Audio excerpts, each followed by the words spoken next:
요한 웨슬리는 1703년 6월 28일 영국 링컨주 에버스 마을 국교의 사제관에서 탄생했습니다.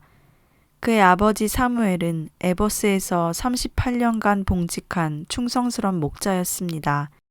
그러나 요한을 특별한 인물로 만들게 한 특성을 유전시킨 분은 그의 아버지보다 오히려 어머니였습니다. 요한은 매우 규율이 엄격한 가정에서 자라났습니다. 어머니 수잔나는 규칙과 체계의 정신을 소유한 자였습니다. 가정에서의 세부적인 일도 기계처럼 정확하게 시간에 맞추어 해나가도록 하였습니다. 아이들은 태어날 때부터 규칙적인 생활 방식 속에서 자랐습니다. 그들은 훈련에 능한 어머니 밑에서 울 때에도 아주 조용히 울도록 가르침을 받았습니다. 수잔나는 이렇게 말했습니다.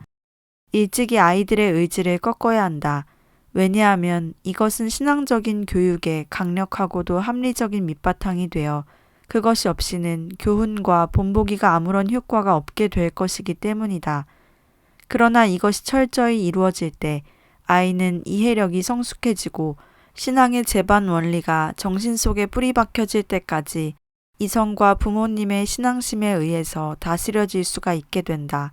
다른 형제들과 같이 요한은 말을 할 수 있게 되자 잠자리에 들기 전에 주기도를 외웠습니다.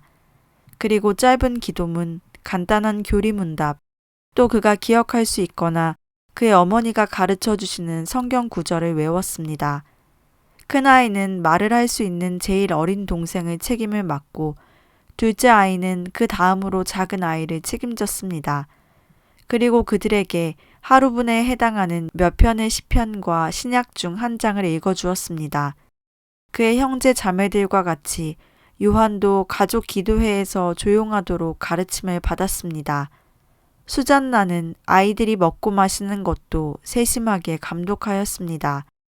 미리 식사 시간 사이에는 주는 일이 없이 하루 3끼의 식사를 하도록 제한시켜 놓았습니다.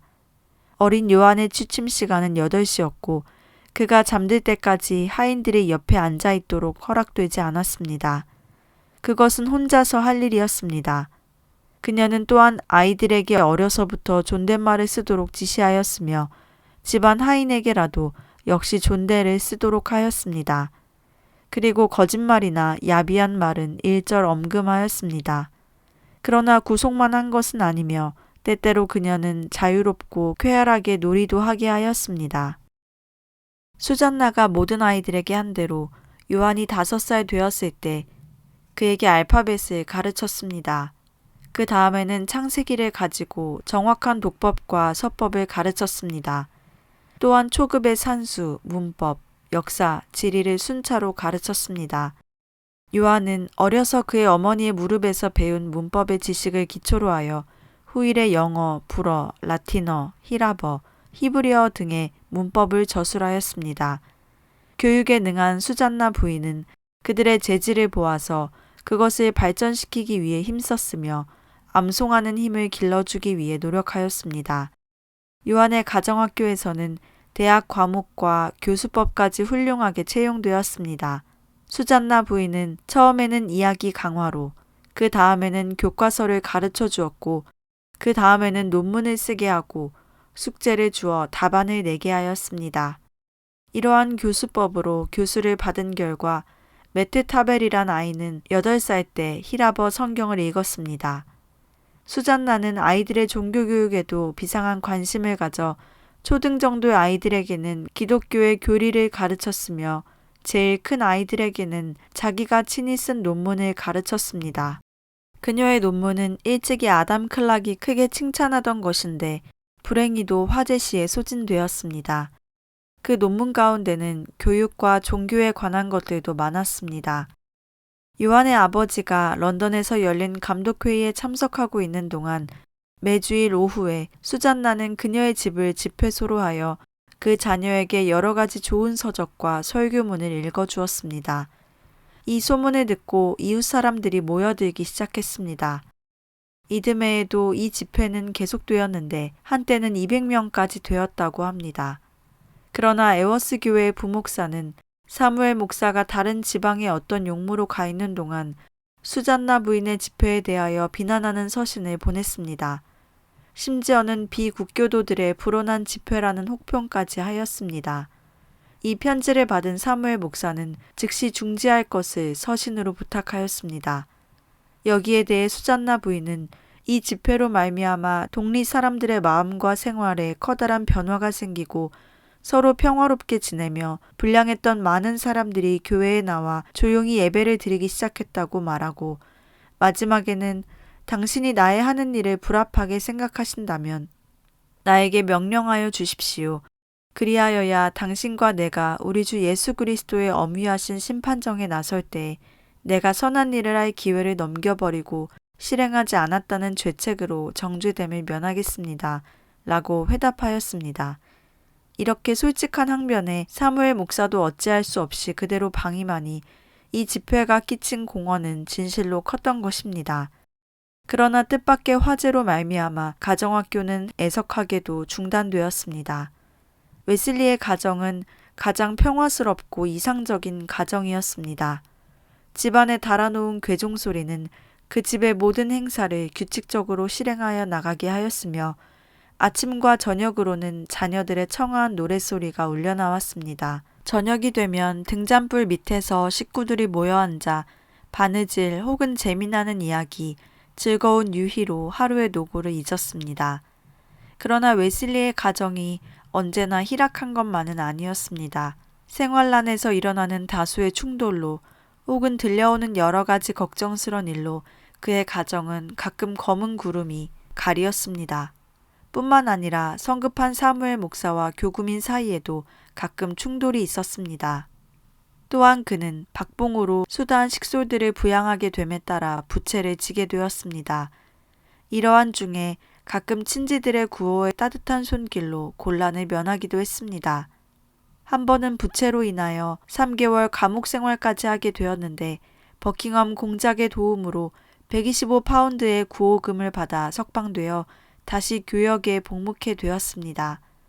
이러한 공경을 간신히 벗어난 웨슬리 가정에는 또 하나 커다란 재난을 만나게 되었는데, 이는 독립 사람들 중 목사에게 대하여 원망을 품은 사람들이 사택에 불을 놓은 것입니다.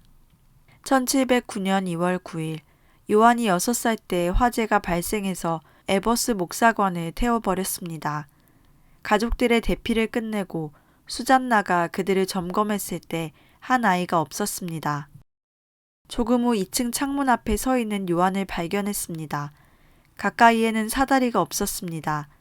마침 한 농부가 누구든지 자기 어깨에 올라타서 그 아이를 구출하라고 하였습니다. 그렇게 해서 요한은 땅에 무사히 내려지자마자 지붕이 무너져 내렸습니다.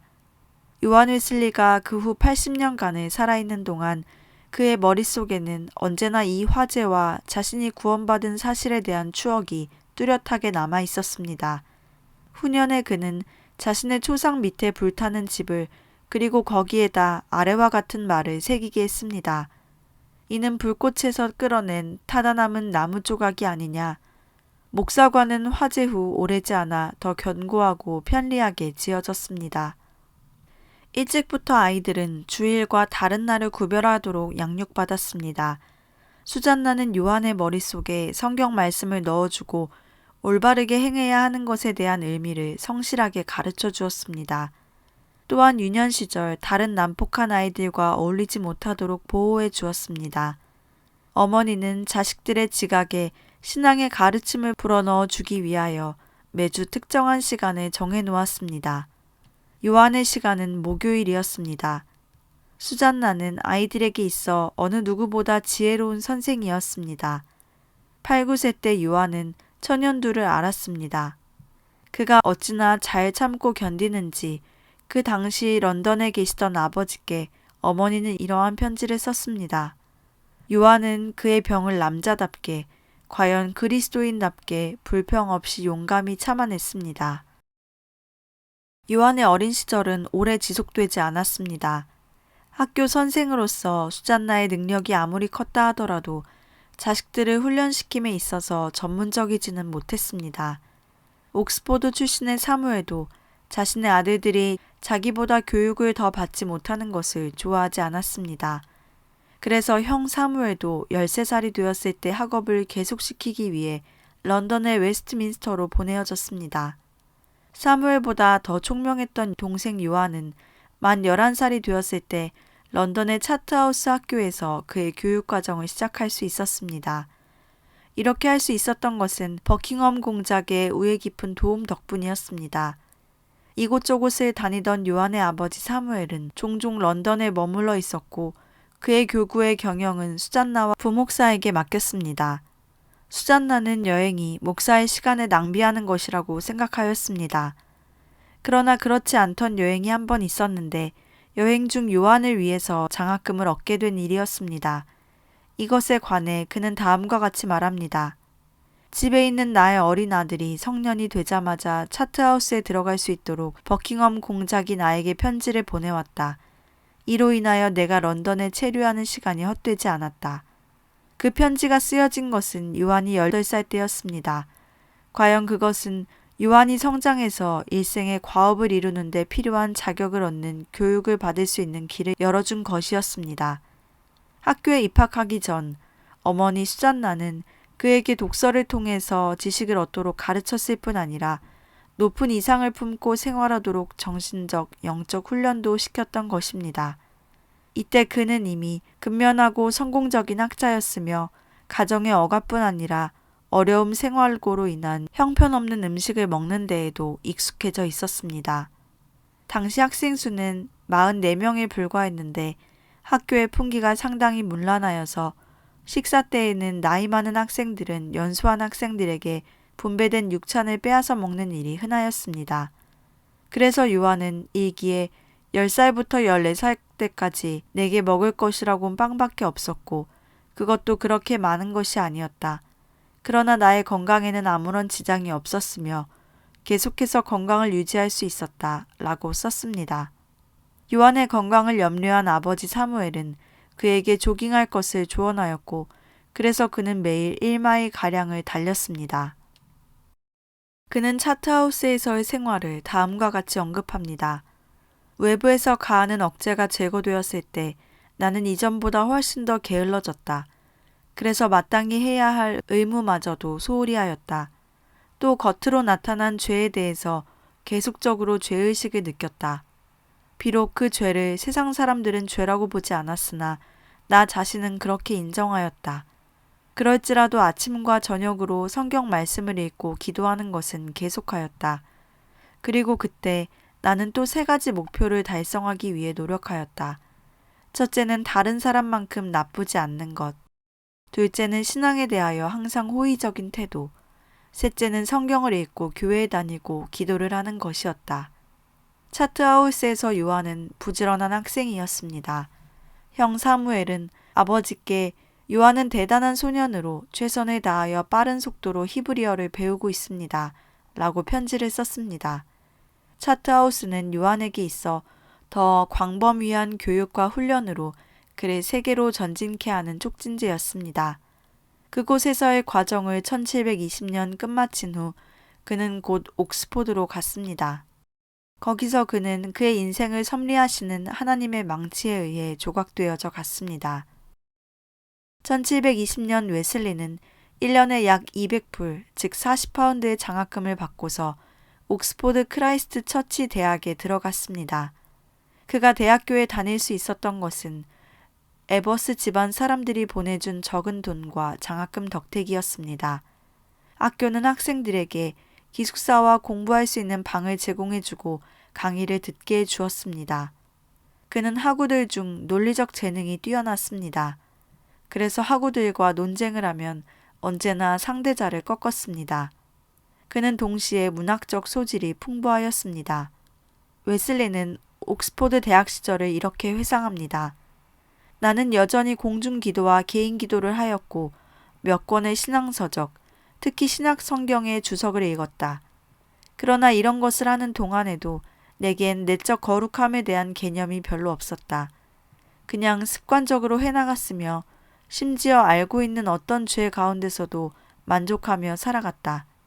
때로는 1년에 2번 참여해야 하는 성찬식 전후에는 잠깐 멈추기도 하고 갈등도 있었지만 옥스포드에 갔을 때 요한의 건강은 좋지 않았습니다. 밤마다 코피가 나서 고생하였습니다. 1723년 어머니에게 보낸 편지에서 그는 시골길을 걸어가고 있을 때 코피가 나서 거의 숨이 막힐 뻔했다고 썼습니다. 그는 체인 박사가 저술한 건강과 장수의 책을 읽고 실천하였습니다. 46년 후에 그는 다음과 같은 말로 이 책에 대해 깊은 감사를 표했습니다. 하나님의 방법은 얼마나 놀라운지 그분은 나를 어릴 때부터 철저히 보호해 주셨다. 체인 박사의 글을 읽은 후 나는 음식과 물을 절제해서 먹고 마셨다. 이것은 내가 약 27살 때까지 건강을 유지하는 하나의 큰 비법이었다. 그 후 나는 피를 토하기 시작했다. 그러나 따뜻한 조지아의 기후가 이것을 고쳐주었다. 얼마 지나지 않아서 나는 열병으로 죽음에 직면하는 찰나까지 이르렀다. 그러나 그것으로 인하여 오히려 건강이 더 좋아졌다. 11년 후 나는 폐병 3기가 되었다. 석 달이 지나자 그것도 완쾌되었다. 그때부터 나는 고통도 아픔도 전혀 몰랐다. 지금 나는 40년 전보다 더 건강하다. 그가 병들어 있을 때 어머니는 이렇게 편지를 썼습니다. 결코 낙심하지 말고 내 의무를 다해라. 학업에 열중하고 더 나은 날들이 있음을 기대하라. 올해가 다가기 전에 너를 위하여 몇 조각의 빵을 구해놓겠다. 이 마지막 문장에서 어머니는 요한이 끊임없이 재정적인 곤란을 겪고 있음을 언급하고 있습니다. 요한은 그때 막 옥스포드에서 학사 학위를 받았습니다. 학위를 받은 그 다음해인 22살이 되었을 때 요한은 그의 생애에 있어 전환점에 이르렀습니다. 11살 때까지 수잔나의 끊임없는 감독과 훈련으로 살았기 때문에 요한의 마음속에는 목사가 되겠다는 생각이 심어져 있었습니다. 그것은 조금도 이상하게 생각되어질 것이 아니었습니다. 왜냐하면 그는 그의 유명한 조상들과 시대를 도전하는 목사들의 이야기를 전해 들었기 때문이었습니다. 1725년 요한 웨슬리의 나이 22살이 되는 해 그의 생애에는 큰 전환기가 왔습니다. 그는 이때 자신의 장래의 진로에 대해 번민하였습니다. 심사숙고한 그는 성직에 봉사할 것을 결심하기에 이르렀습니다. 동시에 그는 자신이 성직에 적합한 자인지를 의심하지 않을 수 없었습니다. 비록 사람의 눈으로 보기에는 흠잡을 것이 없는 모범적인 인물이었으나 그의 가슴 속에는 아직 하나님께 대한 신앙이 희미하였으며 영적 경험을 사모하는 마음이 적었습니다. 그는 당시 자신의 영적 생활에 대해 아래와 같이 말하였습니다. 나는 아직 내적 성결에 대한 관념조차 가지지 못하였다. 나의 종교 생활은 다만 습관에 지나지 않았으며 명백한 죄과를 범하면서도 뉘우치는 마음도 없었으며 도리어 그 죄에 만족하였다. 비록 1년에 3번씩 받은 성만찬 후에는 그 죄로 인한 번민도 있었고 혹 죄를 중지한 일도 있었지만 어느 날 저녁 그는 자신이 다니던 대학교의 수의와 우연한 기회에 이야기를 주고받게 되었습니다. 처음에는 별 생각 없이 말을 꺼내었으나 나중에는 이로 말미암아 큰 감동을 받았습니다. 이 대화는 웨슬리의 생애의 기축을 바꾸어 놓는 데 큰 역할을 하였습니다. 그 이야기는 이러합니다. 웨슬리는 그 사람이 남루한 옷을 입고 있는 것을 보고 자네 집에 가서 다른 옷을 입고 오게나 그려. 예, 저는 옷이라고는 이것밖에 없습니다. 그러나 나는 이것이라도 하나님 앞에 감사합니다. 그럼 자네 오늘 무엇을 먹었나? 예, 죄송합니다만 저는 오늘 종일 물밖에 먹은 것이 없습니다. 그러나 그것이라도 주신 하나님께 감사합니다. 이제 밤이 깊었으니 어서 숙소로 돌아가지. 지금 가지 않아서 쫓겨나면 무엇으로 감사할 터인가? 예, 찬 돌 위에 잘 자리가 있으니 감사하지요. 자네 매우 가상하네. 입을 것도 먹을 것도 잘 곳도 없는데 감사하다니. 그러면 그 밖에 자네가 감사하는 다른 조건이 무엇인가? 네, 저는 하나님께서 제게 생명을 주시고 또 하나님은 사랑할 마음과 섬길 생각을 주신 것에 감사합니다. 하였습니다. 요한 웨슬리는 그의 대답을 들을 때 깊은 감화를 받은 동시에 종교에는 자신이 아직 밟아보지 못한 경지가 있는 것을 깨달았습니다. 그날 저녁 자기 방으로 돌아온 요한은 그가 이전에는 결코 깨닫지 못했던 사실을 알게 되었습니다. 그것은 곧 구원에는 깊은 감정적인 요소가 포함되어 있다는 것이었습니다. 그는 그러한 감정에 대해서는 낯선 사람이었습니다. 또한 그는 목사가 되어야겠다는 강한 충동을 느꼈습니다. 이어서 부모님께 그 내용의 서신을 올렸습니다. 그의 부친은 대답하기를 단지 한 조각의 빵을 얻기 위하여 성직에 들어가서는 안 된다고 하였습니다. 그러나 아들의 영적인 약함을 파악한 어머니 수잔나는 더 개인적인 반응을 보였습니다. 그녀는 요한이 신앙 속의 아름다움과 그리스도를 섬기는 데 수반되는 영광을 볼 수 있도록 훈련시켰습니다. 그렇지만 요한이 오랫동안 자기를 떠나 있었기 때문에 그리스도를 섬기는 일과 깊은 신앙 체험에는 아직 요원해 있음을 알았습니다. 나는 네가 그리스도께서 이루어 놓으신 구원에 합당한 소망이 있는지를 알아보기 위해서 신중히 조사해 보기를 진심으로 원한다. 만일 발견한다면 내 수고에 대한 족한 보상이 있을 것이다. 아버지 사무엘도 심사숙고하면서 먼저 아들에게 보낸 경고에 덧붙여 썼습니다. 주요한 원천과 동기는 확실하게 하나님의 영광을 위한 것이어야 한다. 하여튼 이보다 더 못한 생각을 갖고서 그렇게 거룩한 일을 시도하는 사람에게는 화가 있을 것이다. 요한의 마음은 그러한 생각을 향하여 점점 더 열렬해졌습니다. 왜냐하면 이때에 그는 몇 가지 명절을 읽고 큰 감명을 받고 그의 생애에 큰 변혁이 일어났던 것입니다. 그가 처음으로 읽은 책은 제레미 테일러의 거룩한 삶과 죽음이었습니다. 그는 이 책을 읽는 중에 의지의 순결성에 대한 논술에서 큰 깨달음을 얻고 나는 내 생활과 사상과 말과 행동 전체를 하나님께 바치기로 결심하였다. 나는 중간 상태라는 것은 없다고 확신한다. 내 생의 모든 것을 하나님께 제물로 드리거나 나를 위해 쓰거나 둘 중 하나인데 나를 위해 쓴다는 것은 결국 마귀에게 바치는 것이다. 라고 고백했습니다. 이 시기는 요한 웨슬리의 생애에 있어서 큰 전환기였습니다. 그는 하나님과 인류를 위해 몸을 바쳐 살겠다는 목적을 이때 세웠습니다. 테일러의 저서에 감명을 받은 웨슬리는 이때부터 그의 유명한 일기를 쓰기 시작했습니다. 그가 일기를 쓰게 된 동기는 그의 시간의 선용과 생활의 반성을 목적함이었습니다. 이것은 부분적으로는 암호로, 약간은 축약된 보통의 필기체로, 그리고 얼마는 속기로 썼습니다.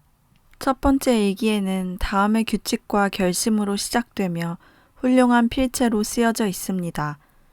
모든 행동을 하는 데 있어서의 일반적인 규칙, 당신이 어떤 행동을 하려고 할 때는 언제나 하나님께서 어떻게 하셨나를 생각하거나 또는 어떻게 하시기를 원하시는가를 고려해보고 그 다음에 그의 본보기를 모방하라.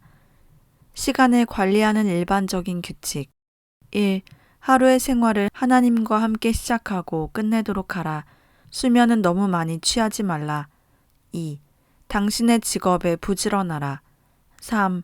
할 수만 있다면 모든 여가 시간을 신앙생활에 쓰라. 4. 모든 휴일은 거룩한 날. 5. 음주가와 남의 참견을 잘하는 사람을 피하라. 6. 호기심과 모든 쓸데없는 일과 지식을 피하라. 7. 매일 밤 당신 자신을 점검하라. 8. 하루에 적어도 1시간을 경건의 시간을 가져라. 9. 모든 종류의 정욕을 피하라. 3월 26일 금요일, 나는 기도 시간에 부정한 생각이 수없이 많이 일어나는 것과 거기에 수반하여 다음과 같은 유혹이 있음을 알았습니다. 항상 가벼운 행동을 하게 되어버리는 것, 무익한 이야기를 경청하거나 하찮은 연극 대본이나 서적을 읽는 일, C. 빈둥빈둥 거리다가 결국 경건의 시간을 갖지 않는 것. 이런 경험을 통하여 내게 필요하다고 깨달은 것은 신중하고 겸손한 태도를 갖기 위해 노력할 것, 헛되고 가벼운 교제를 피할 것, 하나님의 임재하심에 대해 경외하는 마음을 가질 것, 게으름, 여성과의 자유분방한 교제, 자극성이 강한 고기를 피할 것, 정욕이 일어나려고 할 때 그것과 싸움으로써가 아니라 그것에 대하여 더 이상 생각지 않음으로써 저항하고 곧장 교제로 들어갈 것, 끝으로 자주 열성적인 기도를 할 것. 의도에 대한 일반적인 규칙. 1. 행동을 취할 때마다 목적에 반영시켜라. 2. 모든 행동은 하나님 아버지와 아들과 성령의 이름으로 하라. 3. 모든 중요한 일은 기도로 시작하라. 4. 무엇인가 하도록 유혹을 받기 때문에 해야 할 의무를 그만두지 말라. 이러한 것은 감리교 부흥의 중심적인 자료가 되었습니다. 이렇게 그는 삶의 기준을 비판적인 자기 분석, 규칙, 그리고 결심으로 정하였습니다. 그는 일기를 씀으로써 시간을 아껴서 쓰고 단 1분도 허비하지 않도록 채찍질하였습니다. 그 다음에 1726년에 그는 토마스 아켄피스의 그리스도를 본받아라는 저서를 읽었는데 여기에서 그는 특히 내심의 종교, 즉 마음의 종교의 성질과 범위에 대하여 터득하였습니다. 그는 여기서 자신의 전 생명을 하나님께 바칠지라도 자기의 마음 전부를 바치지 않으면 아무 유익이 없다는 것을 깨달았습니다. 그 후 다시 1, 2년이 지나서 윌리엄 로의 중대한 부름과 그리스도인의 완전론을 읽게 되었습니다. 이 책들을 읽는 중에 전보다도 더 반쪽 그리스도인이란 절대로 있을 수 없음을 깨닫게 되었습니다. 그리하여 그는 하나님의 은혜로 자신을 전적으로 하나님께 바치기로 결심하였습니다. 즉, 영혼과 몸과 물질 전부를 하나님께 바치기로 하였습니다. 이때로부터 몇 해 동안 웨슬리는 영국 국교회파의 영향 아래 의식주의와 신비 사상을 가졌으며 금욕주의에 기울어져 있었습니다. 웨슬리의 생애의 커다란 전환점이었던 1725년에 그는 모친과 함께 예정설에 대한 반대론을 폈습니다. 그는 어머니에게 예정설이 하나님의 공의와 자비와 어떻게 조화될 수 있습니까? 하나님께서 자기가 지으신 사람으로 영원한 불행 가운데 생활할 운명을 지어주신다는 것이 자비한 일일까요? 또 짓기로 예정된 죄악에 대해 처벌한다는 것이 신의 공의일까요? 이 도리를 고집하는 자는 결국 하나님을 죄와 불공평의 창조자로 만드는 일이라고 봅니다. 하였습니다. 이에 대하여 그의 어머니도 전적으로 찬성하는 서한을 그 아들에게 보냈습니다. 이해 여름 웨슬리는 안수를 받기로 마음을 정하고 신앙적 의무를 부지런히 수행하였습니다. 또 그는 친한 친구와 함께 어떤 젊은 부인의 장례식에 참석하게 되었는데 마침 그곳에서 친구와 신앙에 관한 대화들이 오고 가게 되었습니다. 요한은 그때의 자기 심정을 어머님께 이렇게 전해드렸습니다. 저는 그를 완전한 그리스도인이 되게 하고 기쁨을 누리게 하기 위하여 그를 설득시켰습니다. 요한의 전한 말씀은 목표대로 그 친구를 회개케 했습니다.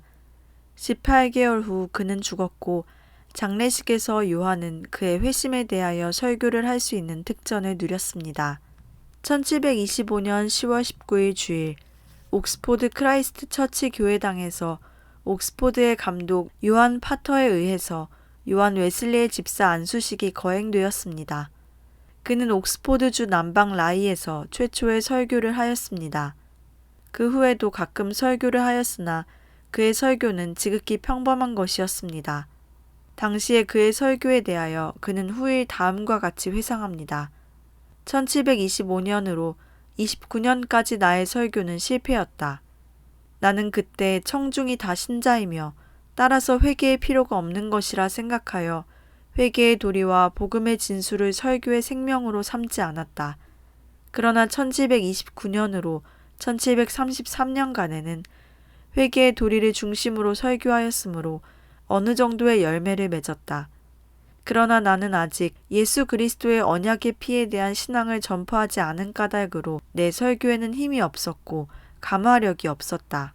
안수를 받고 난 이듬해 봄, 요한은 링컨 대학의 특별 연구원으로 선출되었습니다. 그 사실로 인해 루트 목사관에 있던 가족들은 기뻐하였습니다.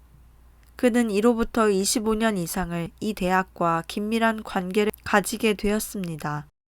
이 대학에 있을 때 유숙하였던 방은 그가 1729년 이른바 홀리 클럽으로 모였던 장소입니다. 웨슬리는 원래 면학가였습니다. 그리하여 그는 월요일과 화요일에는 히라버와 라틴어를 배우는데 수요일에는 논리학과 윤리학을 배우는 데 전념하였습니다. 히브리어와 아랍어는 목요일에, 형 이상학과 자연철학은 금요일에, 토요일에는 웅변술과 시를, 주일에는 신성에 대하여 공부하였습니다. 또한 그는 이 대학에 간 지 얼마 안 되어 히라버 강사직과 토론회 심판장으로 임명되었습니다. 그는 히라버 성경을 학생들에게 가르치면서 그의 신학사상을 넣어주기에 힘썼으며 주일을 제외한 토론회에서 학생들의 언론을 비평하고 평가해 주었습니다. 이로 인하여 원래 명석한 머리의 소유자인 그는 더욱 비판력을 기를 수 있었습니다. 이렇게 하여 그는 논쟁에 숙달되었고 특히 묘하게 덮어진 허위를 발견하고 지적하는 데 익숙해졌습니다.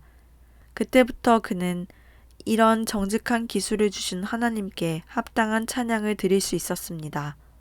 그가 문학사의 학위를 받은 것은 1727년이었는데 그때에는 이미 웅변가로서 명성이 높았습니다. 이때에 와서는 그는 금전상의 곤란을 면하였으나 여전히 검소한 생활을 하였으며 일부는 본 집의 생활비를 도왔습니다. 링컨 대학 재학 중 요한 웨슬리는 오전 4시에 일어나는 습관을 길렀는데 이것을 평생토록 지켜나갔습니다. 그 당시 그의 부친은 65세였고 건강 상태가 좋지 않으셨기 때문에 에버스와 루트의 두 교구를 치리하려면 부목사 한 사람이 더 필요하게 되었습니다. 그래서 그는 대학에 있는 요한에게 도움을 청하였습니다. 그쪽 대학에선 상당한 수입으로 이미 그에게 직위를 제공해주고 있었을 때였습니다. 그러나 그는 부친의 요구에 응하는 것이 하나님의 뜻임을 알았습니다. 그 후 2년 3개월 동안 루트와 에버스에서 부목사로 일하였습니다. 에버스에 머물러 있는 동안 웨슬리는 1728년 장로교 목사로 안수를 받게 되었습니다. 그는 중간에 때때로 그가 가야 할 필요성을 느낄 때 옥스포드로 돌아가곤 하였습니다. 요한이 루트에 속한 체류한 짧은 기간 동안 그는 교구에 속한 모든 경험을 할 수가 있게 되었습니다. 1729년 11월 22일 요한 웨슬리는 옥스포드 대학의 부름을 받아 다시 모교로 돌아왔습니다. 당시 웨슬리의 사상 경향은 점차로 엄격한 금욕주의적인 의식주의로 기울어졌습니다. 그리고 그의 신학사상은 성찬의 포도주와 떡이 예수님의 몸으로 변화한다는 것을 제외하고는 대체로 영국 교회 그것과 같았으며 얼마 후에는 성경 이외의 교회의 전설이나 사도들의 유훈도 엄수해야 된다는 사상까지 가졌습니다. 동시에 그는 신비주의에 기울어져 여기에서 심령의 만족을 얻어보려 애썼습니다. 그의 이러한 사상은 로의 사상과 많이 멀어졌으나 그의 저서를 높이 평가하고 늘 애독하였으며 메도디즘의 싹은 이 책에서 움텄다고까지 말하였습니다. 로의 신비주의에 심취하였던 그는 후의 조지아 선교 여행 중 사상에 큰 변화가 생기어 그 주의를 변화시켰습니다. 그리하여 형 사무엘에게 보낸 서신에서 그는 나는 신비주의의 암초에 부딪혀 내 신앙의 배는 거의 파손될 뻔하였다고 하였습니다. 요한이 루트에서 부친의 부목사로 일하고 있을 동안 옥스포드에서는 놀라운 일들이 일어나고 있었습니다. 그런데 그것은 이상한 섭리로서 후에 감리교를 탄생시킬 요인이 되었습니다. 1726년 요한의 막내 동생 찰스가 크라이스트 처치 대학으로 왔습니다. 사람들은 그를 은혜를 받은 사람보다 오히려 천재성을 지닌 청년이라고 하였습니다. 요한이 그의 삶을 좀 더 신앙에 영향을 받도록 인도하려고 했을 때 찰스는 갑자기 성자가 되는 것을 반대하였습니다. 요한이 부목사로 지내는 동안 옥스포드에서는 중요한 일이 일어나고 있었습니다. 그것은 찰스의 마음을 신앙으로 향하게 한 것과 그의 성품이 더 높은 목표를 지향하게 된 것이었습니다. 루트에 있는 형에게 쓴 편지에서 그는 나를 선한 일의 도구가 되게 할 사람은 형님밖에 없습니다. 내가 이렇게 생각하기에 이른 것은 어머니의 기도 덕분입니다. 왜냐하면 나는 나 자신이 무기력한 상태에서 어떻게 또 왜 깨어나는지를 알 수 없지만 하여튼 형님이 다녀가시고 오래되지 않아서 된 일이니까요. 찰스는 영혼의 심각한 문제를 직면하고 그것의 해결은 단지 학문에 대한 열심과 거룩함에 의해서 이루어진다는 삶의 태도를 지니게 되었습니다. 그리하여 그는 진지하게 학업에 열중했습니다. 그는 매주 성찬에 참여하고 다른 사람들에게도 의를 추구함에 있어 자기와 합세하기를 권유하였습니다. 그는 친구들과 함께 삶을 주관하는 법칙들을 채택하고 그들의 신앙생활을 인도해가며 공부와 교회 일을 담당하는 데 필요한 시간을 각각 잘 분배하였습니다. 그들은 될 수 있는 한 많은 시간을 신앙 활동을 위하여 바치도록 하였습니다. 찰스에 의하면 감리교라는 단어는 그와 친구들이 대학교에서 명하는 학습 방법을 엄격하게 따랐기 때문에 그들에게 부여된 것이라고 합니다. 그러나 그 이름은 처음에 그것이 지니게 된 함축적인 의미에 있어서 모욕적인 명칭으로 사용되었습니다. 그리고 후에 요한이 그것에 대하여 언급했을 때에는 그 명칭이 경멸적인 태도로 쓰여졌다는 것을 의식하고 나서였습니다. 초기 설교에서 요한은 그의 친구들을 감리교도라고 불리워지는 조속거리가 된 사람들이라고 이야기합니다. 그의 영어 사전에서 요한의 감리교도란 성경에서 주장하는 방법에 따라 생활하는 사람이다 라고 정의를 내립니다. 1729년 10월 21일 링컨 대학의 목사인 모레이 박사는 웨슬리에게 그가 인간적인 의무를 수행해야 한다는 사실을 알리고 그에게 옥스포드로 돌아오라는 초청장을 보냈습니다. 대학교로 돌아오자 요한은 작은 감리교도단이 활동 중에 있음을 알고 즉시 그들의 지도자가 되었습니다. 그는 학식뿐 아니라 연령에 있어서도 이 직책을 맡는 것은 불가피한 일이었습니다. 그런데 동료 학생들이 관망한 대로 이들 감리교 신앙인에게는 여러 가지의 이름이 붙게 되었습니다. 즉 사람들은 그들을 성찬 형식론자, 성경벌레 또는 성경미신가라고 불렀습니다. 그러나 감리교도와 거룩한 클럽이란 두 이름이 세력을 얻게 되었습니다. 요한에게는 거룩한 클럽의 관장 또는 거룩한 클럽의 아버지라는 별명이 붙여졌습니다. 거룩한 클럽에서 첫째로 하는 일은 성경 공부였습니다. 그들은 꾸준히 성경을 연구하였습니다. 이 점에서 그들의 종교운동은 성경, 즉 하나님의 말씀으로 돌아가는 것이었으며 이것이 그들의 운동의 추진력이 된 것입니다. 여기에 대하여 요한 웨슬리는 이렇게 말합니다. 우리 네 사람이 처음에 같이 모였을 때 우리들의 손에는 다만 한 권의 책이 있었을 뿐이었다. 이 책은 우리의 사상과 행동에 오직 하나의 준칙이었다. 바로 이것 때문에 우리는 계속해서 비난을 받았고 혹자는 조소하며 성경 미신가라고 다른 이들은 존벌레가 천을 좀먹듯이 성경을 먹고 사는 성경벌레라고 하였다. 이것은 감리교가 성장해 나가는데 근본적인 쟁점이 되었습니다. 요한도 그의 생애 중 수십 년 동안 여전히 성경벌레였습니다. 클럽 회원들은 처음에는 주일 저녁에 한 번 만났으며 얼마 후 그들은 성경 공부와 토의를 하기 위해서 일주일에 2번 함께 모였습니다. 끝에 가서 이것은 매일 밤 6시부터 9시까지의 모임으로 되었습니다. 그 유명한 모임은 하나님께서 그들의 생애를 축복해 주실 것을 간구함으로 시작되었습니다. 기도가 끝나면 그들은 원어로 성경을 연구하기 위해서 히라버 성경을 읽었습니다. 그 다음에 그들은 짧은 시간 동안 고전을 공부했습니다. 이어서 전날 배운 것을 자세히 복습하고 내일 과제의 개요를 정하고 마지막으로 간소한 식사를 하고 마쳤습니다. 매주 성찬식을 하고 주 2회 금식을 하면서 자신들의 생활을 반성하는 동시에 하나님의 뜻대로 생활하며 선행을 하기에 열심하는가를 살폈습니다. 회원 각자는 자신의 양심의 법정에서 자신을 시험해 보는 규칙들을 세워 놓았습니다. 선을 행하고 악을 막을 수 있는 가능한 모든 기회를 붙잡았는가? 이웃을 섬기는 데 필요한 소중한 생각을 해보았는가? 어떤 사람과 대화하기 위하여 매일 적어도 1시간 이상을 할애하였는가? 낯선 사람과 이야기할 때 신앙이 아닌 것이 무엇이며 그리고 참 신앙이란 하나님의 형상을 회복하는 것이라고 설명해 주었는가? 5. 공중기도회, 설교, 성만찬에 참여하기 위하여서 할 수 있는 모든 것을 설득하였는가? 6. 누구를 방문한 후 동행자에게 내가 잘못 이야기한 것이 없었습니까? 하고 물어보았는가? 7. 누군가가 충고를 요청해 왔을 때 있는 힘을 다하여 그를 인도하고 권면해 주었는가? 8. 이웃과 더불어 그리고 이웃을 위해서 기뻐하였는가? 9. 선의가 다른 사람을 향한 나의 모든 행동의 원천이 되었는가? 이 원칙은 그들 자신을 인도하며 성취할 가치가 있는 이상이었습니다. 요한은 그의 외적 생활과 내적 영혼을 그 규칙에 부합시키려고 성실히 노력하였습니다. 매우 엄격한 생활을 했기 때문에 사람들은 종종 그가 자신에게 심히 부당한 행동을 한다고 하였습니다.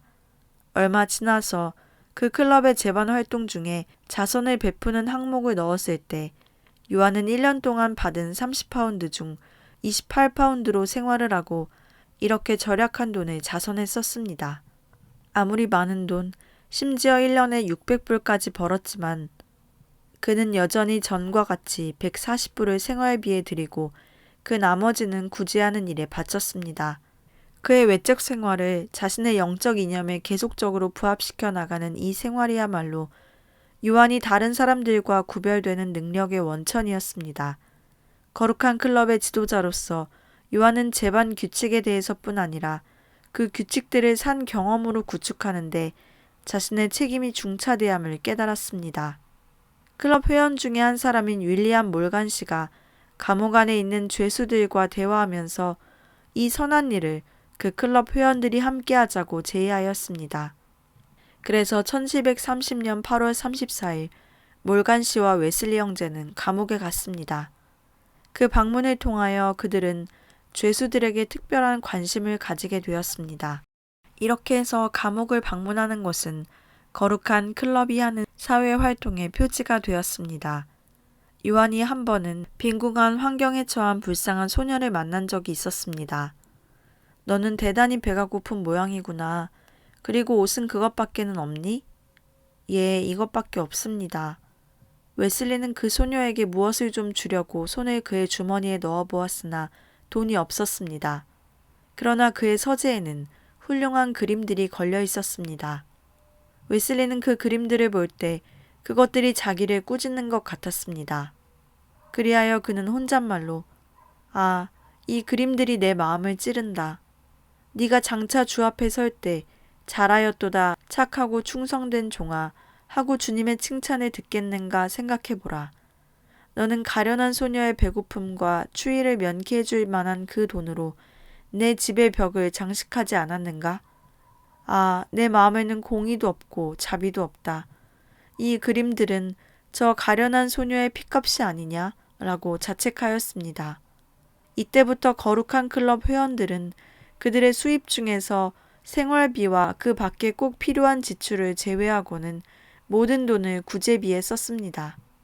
요한은 연 수입 30파운드 중에서 28파운드를 제하고 2파운드를 구제비에 썼습니다. 그 이듬해 60파운드의 수입이 있었는데 그 해에도 생활비로 28파운드만 제하고 잔액 전부를 가난한 사람들을 위하여 썼습니다. 그 다음에는 90파운드 중에서 62파운드를 또 그 다음 해에는 100파운드 중에서 72파운드를 가난한 사람들을 위하여 썼습니다. 그들이 처음 모였을 때는 매 일요일 저녁에만 모였으나 나중에는 매일 밤 6시에서 9시까지 모였습니다. 그 순서는 기도, 회랍 성경과 고전 문학 연구를 하고 그 전날 공부한 것을 복습, 그 다음날 순서를 결정하고 그리고 마지막에는 검소한 식사로 마쳤습니다. 매주 1차의 성찬식을 거행하고 한 주에 2회 단식도 하면서 자신들이 신앙생활과 선행에 열심하고 있는가를 살폈습니다. 거룩한 클럽에서의 성경 연구의 첫 열매는 긍휼이었습니다. 수인들과 부채자를 방문하고 일과 병자 위문 등을 하였으며 그 밖에 빈자의 방문, 무사나동의 교육 등을 실시하였습니다. 긍휼 사업을 위하여 그들은 생활비를 절약하여 이에 충당하였는데 웨슬리는 아무리 수입이 많아도 최저 생활비를 제하고 그 잔액을 전부 긍휼 사업에 썼습니다. 그리하여 그는 연봉 30파운드의 수입이 있을 때나 60파운드, 90파운드, 100파운드의 수입이 있을 때나 그의 생활비 28파운드만을 쓰고 그 나머지는 전부 자선 사업에 썼습니다. 이 무렵 웨슬리는 동료 메도디스트 회원으로서 초대 기독교 교부 문헌 연구가이며 메도디스트 회원인 존 클레이튼의 협력 아래 기독교 초기 교부들의 문헌 연구에 착수하였는데 그 결과 그는 초대교회 사상과 신앙에서 기독교 공교회의 표준적 규범을 좀 더 상세히 파악할 수 있었습니다. 그는 특히 애굽의 성자 마카리우스와 에프라임 사이러스의 저서를 읽은 중 완전에 대한 명확하고 올바른 견해를 파악할 수 있었습니다. 이와 동시에 그는 초대교회와 동방교회의 문헌을 연구하는 중 거기에 나타난 거룩의 관념은 훈련을 거친 거룩한 사랑이며 이 사랑이야말로 그에게 있어서 영국 교회가 전통적으로 가지고 있는 이상적 사랑의 실현이라고 보았습니다. 그리고 그는 또한 이 성화론을 발전시켜 널리 전파함이 하나님께서 자신과 메도디스트 회원들에게 맡기신 사명이라고 믿었습니다. 웨슬리는 이와 동시에 초대교회 교부들 중 ig나티우스와 로마 감독 클레멘트와 크리소스톰과 바실과 제롬 등의 문헌도 연구하는 중 참된 성결에 대해서와 기독교 교리와 영적 체험의 긴밀한 관계를 이해할 수 있었으며 그들이야말로 가장 권위 있는 성경 해석가들이라고 믿었습니다. 거룩한 클럽의 회원은 처음에는 4명밖에 되지 않았는데 그 다음에 2~3명의 다른 학생이 입회하였습니다. 그 후 1732년에는 다시 6~7명이 입회하였습니다. 계속해서 웨슬리 형제들과 다른 회원들은 그들의 조직체로 친구들을 데리고 왔습니다. 그러나 이 여러 회원들 가운데 오늘날까지 기억되고 있는 사람은 3사람입니다. 감리교를 조직한 요한, 감리교 부흥을 위해서 노래를 부른 찰스, 그 세대의 뛰어난 전도자이며 설교가였던 조지 휘필드입니다. 휘필드는 1733년 거룩한 클럽에 가입하였습니다. 거룩한 클럽이 활동하는 동안 요한은 1735년까지 링컨 대학의 기숙사에 머물러 있었습니다. 그는 1730년에 얼마 동안 옥스포드 가까이에서 부목사로 심우한 일도 있었습니다.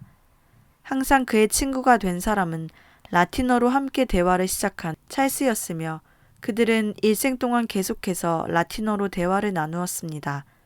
1731년 두 형제는 75마일 거리에 있는 에버스에 걸어서 갔습니다. 그 해와 다음 해에는 런던을 왕래하면서 윌리엄 로를 방문하게 되었습니다. 요한은 그에게 영적으로뿐 아니라 지적으로 감사의 빚을 지게 되었습니다. 또한 런던에 있는 동안 로가 조직한 기독교 지식보급회에도 가입했습니다. 1733년 요한은 그에 져서 일주의 매일을 위한 기도 형태의 수집물을 처음으로 출판하였습니다. 1734년 그는 승마에 관한 글을 읽게 되었고 말 타는 훈련을 시작하였습니다. 그 후 계속적으로 말을 탔습니다. 그 해 동안 그는 1000마일 이상 말을 타고 여러 곳을 다녔습니다. 유람 여행을 하고 주일에는 설교를 하고 평일에는 영혼들을 만나면서 어디에서나 그들을 돌보는 일에 전념하였습니다.